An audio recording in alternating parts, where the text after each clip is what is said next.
بسم اللہ الرحمن الرحیم۔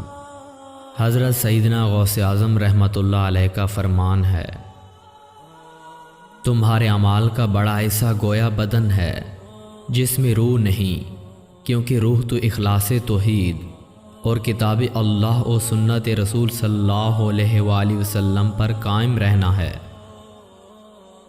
اور وہ اکثر اعمال سے نکل چکی ہے۔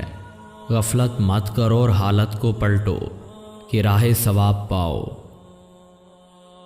قسم سے ولی بن جاؤ گے، بس ایک کام کرنا چھوڑ دو، اور وہ کام یہ ہے کہ اپنی شہوتوں کو اپنے قابو میں رکھو اور ان کو خود پر حاوی نہ ہونے دو۔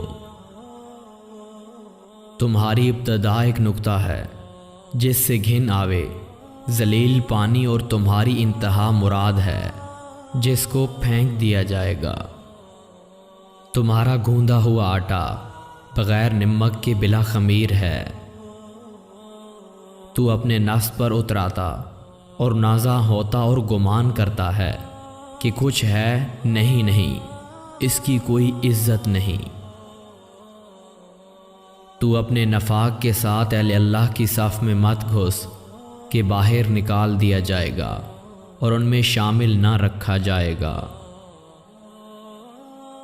تمہارے نفس کو خدائی کا دعویٰ کر رہے ہیں اور تم کو خبر نہیں۔ تمہارے حق میں سب سے بدتر چیز تمہاری شہوتیں ہیں، جو دنیا کو تمہارا محبوب اور فکر کو تمہارا مقبوض بناتی اور تم کو تباہیوں سے گزارتی ہیں۔ تمہارے پاس جتنی بھی نعمتیں ہیں سب اللہ تعالیٰ کی طرف سے ہیں، پس ان سے عنایت حاصل کرو طاعت پر۔ ہمارے اقوال ہیں افعال نہیں، اور افعال ہیں تو ان میں توحید و اخلاص نہیں۔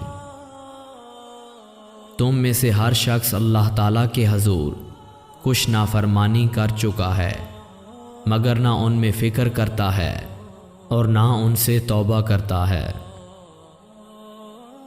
تم میں سے جو شخص اللہ کی عبادت کرنا چاہے تو اس مخلوق سے کنارہ کش ہو جانا چاہیے۔ تم گونگے اندھے بہرے ہو کہ تمہارے سروں میں تو کان ہیں، قلوب کے کان نہیں۔ تم کہتے ہو مگر کرتے نہیں، اور بعض اوقات کرتے بھی ہو تو خالص اللہ تعالیٰ واسطے نہیں کرتے۔ سمجھدار بنو اور حق تعالیٰ کے حضور میں گستاخ نہ ہو۔ مستعد ہو اور جانچو، توجہ کرو اور غور سے کام لو۔ یہ حالت جس میں تم مشغول ہو آخرت میں تم کو مفید نہیں ہو سکتی۔